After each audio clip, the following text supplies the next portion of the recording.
Welcome to TDB. Tea Time, episode 431. Yeah. 430. Heck Fun, yeah. more like it. Let's get after it. Wow. Fun fam. Hashtag fun fam. I'm gonna go. Okay. Yeah, you can leave. Yeah. This is now in between episode number 305. At least I made it onto one. Yeah. Yeah. Woo, Lord. Yeah, you can Sorry, go have y'all. some herbal tea or something. I know, right? Yeah. Herbal infusion. So, we got the Pu'erh. Yeah, so we are drinking some v93 ripe Pu'erh. Okay, cool. This one is from Meng, who longtime friend and follower. So this one he picked up in Malaysia, I think 6 or 7 years ago. Fantastic. And so it's known for kind of its lower fermentation. It's a Menghai tea factory recipe. Yeah. So, and it has hung out in Seattle and I think kind of more southern Puget Sound. Jesus, getting shit stuck. Yeah. For, I guess, 5 or 6 years now. So, Gotcha. or 6 or 7, whatever I said. Right. Yeah, well, get in there. Yeah. Looks beautiful.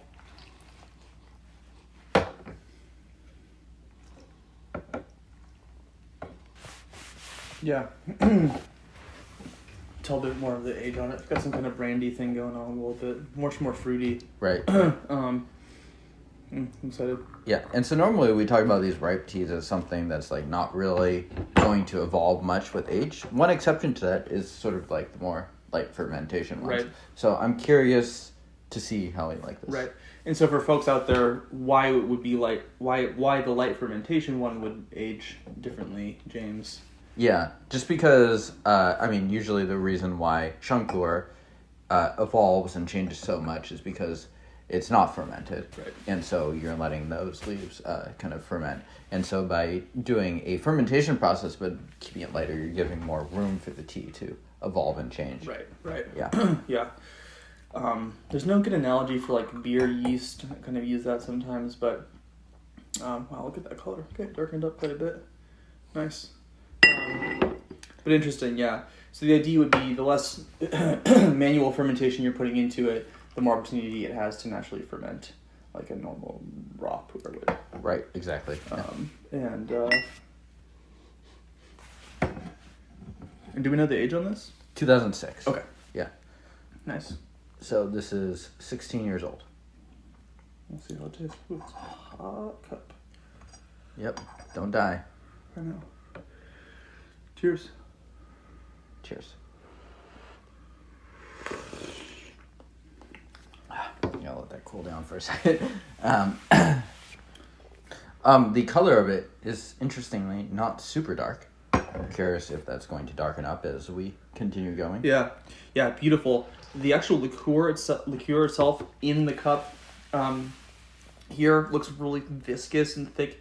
In wine drinking, they call it legs when you give it a swirl, and then you see sort of the how long or how much leftover wine is on the sides of the glass. That's how people swirl their wine. They're looking for texture and viscosity, and maybe to aerate a little bit. You can do the same thing with tea.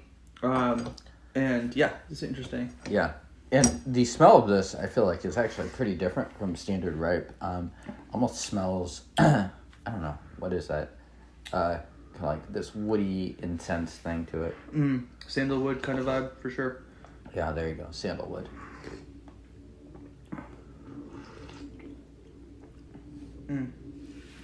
It's nice. I'm liking the texture. It's not strong yet. Not nearly as fruity as I was expecting in the cup. It's got a bit more of those earthier notes. Yeah. It's interesting, yeah. It's not as funky is the wrong word, but kind of. Yeah. It's pretty clean tasting, I would say, overall. And I do feel like it does taste aged, too. Like, this is not something that I think is that you would identify as, like, 1 or 2 year old ripe. I think it's clearly older than that. Yeah. There's a really nice balance on this. I'm actually really enjoying this. It's got I'm really enjoying a bit of the sort of charcoaly, sooty, almost flavors in the on the beginning of it. Really kind of this earthy outdoors. Yeah. Flavor. Ultralight mom test. So mom test. Probably not. I don't know. It's just a little bit. Yeah, just a little bit out of the ordinary. I think for something like a normal beverage for people. Ultralight test, I think this would do pretty well.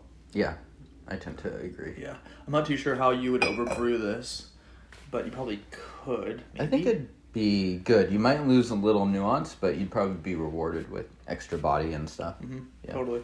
It's darkening up a little bit. Yeah. Beautiful color. Again, really clear, clean.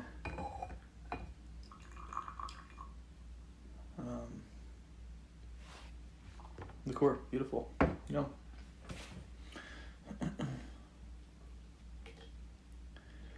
this is interesting because we've brought a lot of aged ripe on, and they kind of cohere raw and ripes at a certain point in their aging process where a lot more flavor overlap as they come to both naturally ferment.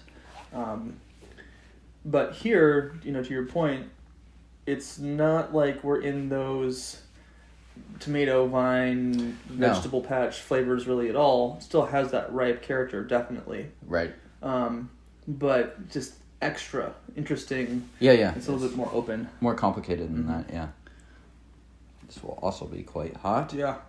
Some good looking oil on top too. Beautiful visually just to go through this tea drinking experience. Ooh, yeah. Yeah. That's a good test. So, that's boiling water. This is retaining heat. These are ceramic. Keeping it hot. It's going to be a recipe for... waiting a minute or two before you... One thing I've learned, I can't remember which way it was, but the temperature of beverages influencing bitter flavors. I've heard it both ways, but the one I've been most convinced by is you taste it, the bitterness becomes more intense as it gets closer to your body temperature. Makes sense to me. Yeah. Yeah, I would think the harder it would be to discern bitter flavors. So it's like why with like Yangsheng, you rarely want to let it cool down too much because otherwise you're gonna taste that brutal bitter extra. Yeah. Drinking a lukewarm cup of young raw Pu'erh would be so bad. That's where it ends up in Denny's face. We just cut back to people made the correct comment or criticism of that video that the problem with that throwing it in the face is there should have been leaves in there. Oh, God. Could have done like the... That's why I love our audience. The John Woo slow-mo sound. Right. Except for it's not shot in a higher frame rate, so it just feels like... like cheap-ass John Woo. Yeah. We didn't know this was going to be slow. It's such a weird... Anyway, cheers. Watch Infernal Affairs to know what I'm talking about. Great film. Cheers. Salute. Yeah, I really like this. I do too. It's very complex. There's a lot going on in this. Yeah, this doesn't taste to me quite like something I would just brew in the morning first thing and just kind of sit on it. This has a bit more complexity and just kind of expansion of flavor. I just think it's a bit more dynamic. Yeah. It's nice. Yeah, it's kind of rare for ripe to be this challenging and complex. It's like, it happens, but it's not common. Yeah, but this isn't it's almost like this is a hybrid ripe. Yeah, in some ways, yeah. I think what I'm most impressed by with this tea is actually just the clarity of it. I just think from a brewing and visual perspective, it's really pleasant. It's nice to watch this brewing happen. Right. Okay.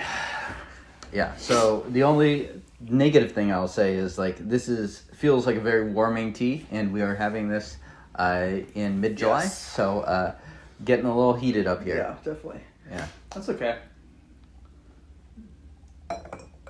Got to be loyal to our ripes. Yeah, beautiful color, really clean. What recipe was this? V93. Huh. Yeah. Okay. And it's the 2006 version. Got it. Why it's called V93, I have no idea, but it comes in a tool cha, which is not typical. I think this one, it usually comes in 100 grams. This one's 250. Got it. Yeah. Well, I don't know where to pick this up, but I would recommend this one.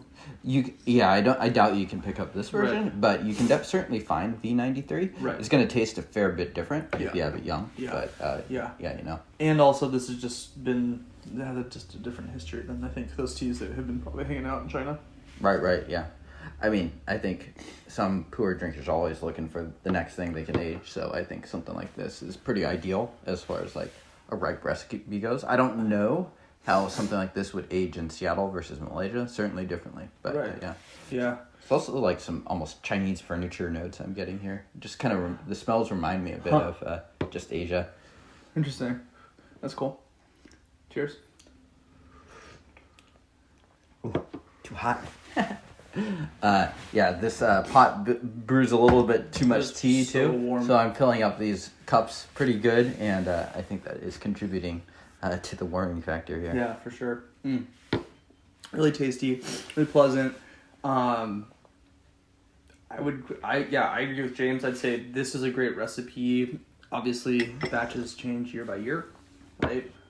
Based on availability of material. But that being said, this is definitely a good tea, I think, to potentially hang out and age. I think now it's tasting really good, and I think it could be potentially even better in the future. Right. So would you say that this is a pretty good time to drink this, or would you wait another? Definitely. Okay. Yeah, I mean, it's really smooth, and there's nothing off-putting about it at all. I just wonder if it will develop a bit more over time. Right. Yeah. And these light fermented ripes, when they are younger, you can almost get a little bit of bitterness out of them too. Right. So sort of having those raw characteristics to it as well. Yeah, really tasty. Yeah, well, check out Menghai Tea Factory. Yeah, check out the V93. There's a lot there, but and if you guys like the video, go ahead and like the video. If you don't like the video, Buzz off. Yeah, do that. tdb.org is the website. Give it a Google. Actually, that's directly type it inable. Give us a direct visit. Oh, man, too much internet marketing. Okay.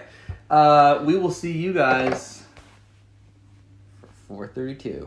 432. Peace. Cheers. Cheerio.